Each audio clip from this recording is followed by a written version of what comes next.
इस लेसन में हम chapter number 3 integration exercise 3.3 question number 8 का फर्स्ट पार्ट यानी ए पार्ट सॉल्व करेंगे। ये थोड़ा लेंथी क्वेश्चन है लेकिन मैं बहुत कोशिश करती हूँ इसको आसान बनाने की।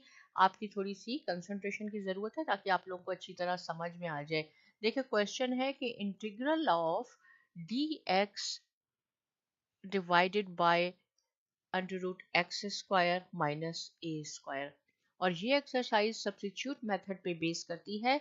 तो देखिए मैं आपको यहाँ लिखते हैं, जैसे सपोज मैंने लिखा x is equal to a secant theta. मैंने ये सपोज कर लिया कि जो हमारे पास फंक्शन मौजूद है डिनोमिनेटर में एक्स स्क्वायर नहीं सिर्फ x, कि x is equal to a constant है सीकेंड थीटा। अब क्वेश्चन ये अराइज होता है कि मैंने इसको साइन थीटा क्यों नहीं लिखा, कॉस क्यों नहीं सपोज किया, सेकेंड थीटा। ये बहुत इंपॉर्टेंट है। देखिए ये किस तरह है, x square minus a square, ये आपके पास वेरिएबल है, ये कांस्टेंट है। तो मैं यहाँ आपको बताती हूँ कि हमारे पास एक फॉर्मूला होता है tan square theta is equal to secant square theta minus one, और इसके क्या है, इस पे कोई साइन नहीं है तो ये पॉजिटिव है यहाँ पे, राइट। तो एक ये फॉर्मूला ट्रिग्नोमेट्री में ऐसा है कि इसमें देखें फर्स्ट टर्म जो ट्रिग्नोमेट्रिक एक्सप्रेशन है यानी वेरिएबल है, ये वेरिएबल है, ये कांस्टेंट है, ये पॉजिटिव है, कांस्टेंट नेगेटिव है। यहाँ पे भी कांस्टेंट नेगेटिव है, ए आपके पास कांस्टेंट है, ये नेगेटिव है, ये पॉजिटिव है। अगर मैं आपके पास लिख देती हूँ साइन स्क्वायर थीटा या कॉस स्क्वायर थीटा, जो दूसरे फॉर्मूलाज हैं आपके पास, वो है is equal to cos square theta. पहले पॉजिटिव कांस्टेंट है और ये जो ट्रिग्नोमेट्रिक टर्म यानी वेरिएबल है ये नेगेटिव है। तो हमें क्या चाहिए, हमें चाहिए ट्रिग्नोमेट्रिक टर्म यानी वेरिएबल पॉजिटिव हो और आपके पास कांस्टेंट नेगेटिव हो। तो वो ये फॉर्मूला है सीकेंड थीटा का, इसलिए मैंने यहाँ पे x को a सीकेंड थीटा सपोज किया। अब हम जब इसका डेरिवेटिव लेते हैं dx बाई डी थीटा, तो वो किसके इक्वल आ जाता है, वो हो जाता है a secant theta tan theta. अब हम इस वेरिएबल को dx को एक साइड पे रखते हैं, राइट साइड पे क्रॉस मल्टीप्लाई करके थीटा को हम एक साथ कर लेते हैं ताकि दोनों वेरिएबल सेपरेट हो जाएं। ये हमारे पास आ गया a secant theta tan theta d theta. dx से जो हमारे पास, अब हम इसमें इसकी वैल्यूज पुट कर देते हैं तो ये क्या हो जाएगा, क्वेश्चन यहाँ पे आपके पास देखिए इजी हो जाएगा। dx की जगह आपके पास क्या आ गया, a secant theta tan theta d theta divided by, बिल्कुल आपने इसको फॉलो करना है कि हमने x किसको सपोज किया है, x is equal to a secant theta, लेकिन ये a स्क्वायर है तो ये क्या हो जाएगा, यहाँ पे भी स्क्वायर हो जाएगा, a स्क्वायर सीकेंड स्क्वायर थीटा। या आप ऐसे भी इसको कर सकते हैं कि a secant theta whole square और नेक्स्ट स्टेप में आप इसका स्क्वायर कर लें, लेकिन इसको मैंने यहाँ ऐसे भी कर सकते हैं a स्क्वायर। और याद रखें कि ये सीकेंड स्क्वायर, आपने ये नहीं करना कि थीटा के ऊपर स्क्वायर लगाना है, नो, सीकेंड स्क्वायर थीटा। अगर ये होगा tan स्क्वायर थीटा, उसके बाद आपने लिखना है माइनस ए स्क्वायर। इसकी वैल्यूज हमने पुट कर दी।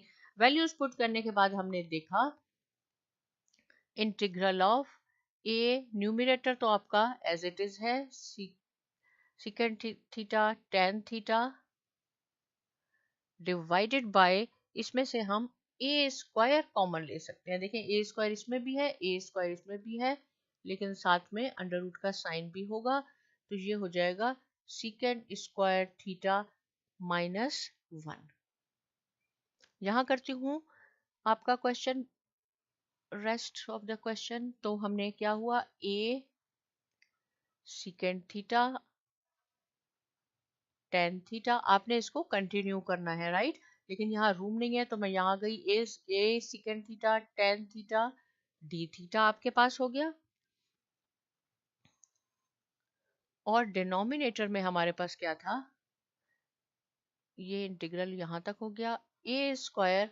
देखें सीकेंड स्क्वायर थीटा माइनस वन, यहाँ पे मैंने लिखा है सीकेंड square theta minus one tan square theta के इक्वल होता है, तो आप यहाँ लिख सकते हैं tan स्क्वायर थीटा उसकी जगह हमने लिख दिया। इसके लिए आपको सारे फॉर्मूलाज अच्छी तरह आने चाहिए, टिप्स पे होने चाहिए, ताकि आप देखें और आपको याद हो जाए कि आपने कौन सा फॉर्मूला लगाना है। तो इसके लिए क्या है, प्रैक्टिस करनी है आपने। आप प्रैक्टिस करेंगे आपको खुद समझ में आ जाएगा। देखिए ये अंडर रूट ए स्क्वायर tan स्क्वायर थीटा है, ये स्क्वायर और अंडर रूट और ये आपस में कैंसिल हो गया। हमारे पास डिनोमिनेटर में रह गया a tan थीटा। a से a कैंसिल हो गया, tan से tan कैंसिल हो गया। क्वेश्चन और ज्यादा सिंपल हो गया। यहां हमारे पास हो गया secant theta d theta.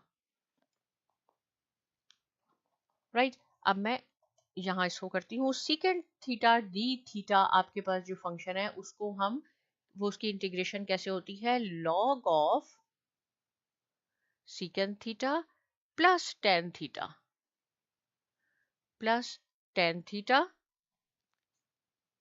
Plus constant of integration c। इसको आप यहाँ C1 कर लें, C2 कर लें, चले हम C1 कर लेते हैं। राइट, ये हमारे पास हो गया। अब क्या है, आपने सीकेंड थीटा की यहाँ हमने वैल्यू पुट करनी है, जो हमने यहाँ सपोज की थी कि x is equal to a secant theta. तो सीकेंड थीटा क्या हो जाएगा, x ओवर a। में अभी आपको सॉल्व करके बताती हूँ। लेकिन यहाँ पे क्या है, यहाँ तो tan थीटा है, हमारे पास tan थीटा की तो वैल्यू नहीं थी। अब हमने क्या करना है, इस tan थीटा को भी सीकेंड में कन्वर्ट करना है। कैसे करते हैं, natural log of secant theta plus इसकी जगह tan थीटा की जगह हम लिखेंगे सीकेंड स्क्वायर थीटा -1। अब ये है कि सीकेंड स्क्वायर थीटा -1 मैंने अंडर रूट में क्यों लिखा। देखें फॉर्मूला हमारे पास क्या है एक्चुअली, जो मैंने लास्ट स्लाइड पे भी लिखा है कि tan square theta is equal to secant square theta -1। लेकिन यहाँ पे आपके पास सिर्फ tan थीटा है, स्क्वायर नहीं है। तो क्या करेंगे हम, इसका भी हमने अंडर रूट लिया, इसका भी हमने स्क्वायर रूट लिया। ये स्क्वायर से ये कैंसिल हो गया, सिर्फ tan रह गया। तो tan हमारे पास किसके इक्वल हो गया, tan theta is equal to secant square theta -1। इसलिए मैंने इस tan थीटा की जगह सीकेंड स्क्वायर थीटा -1 लिखा है। राइट, अब आप देखें यहां से मैं आपको बताती हूँ कि हमने सपोज किया था x is equal to a secant theta. देखें लास्ट स्लाइड पे यहाँ पे हमने किया था x is equal to a secant theta. तो जहां पे सीकेंड थीटा है हमने उसकी वैल्यू लगानी है।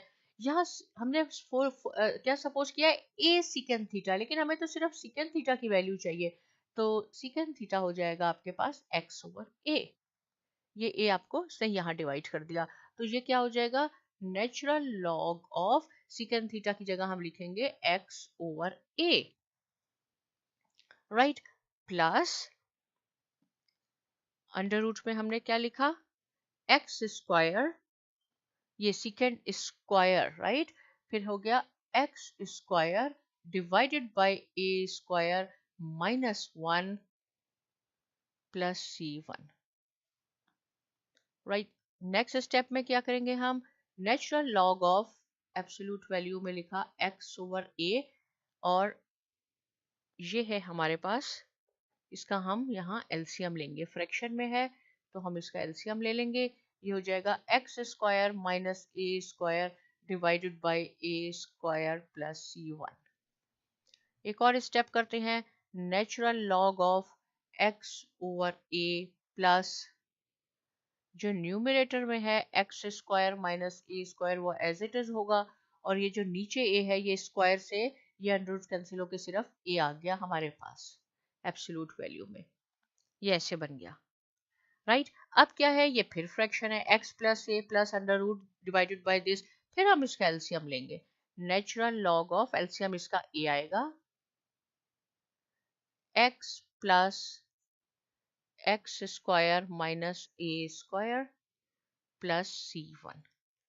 राइट, यहाँ पे ये इंपॉर्टेंट चीज बन गई है, इसको आपने न्यूमरेटर को अलग फंक्शन डिसाइड करना है, कंसीडर करना है, और आपने डिनोमिनेटर को अलग करना है। दोनों को हम नेचुरल लॉग से लिखेंगे, natural log of x plus x square minus a square.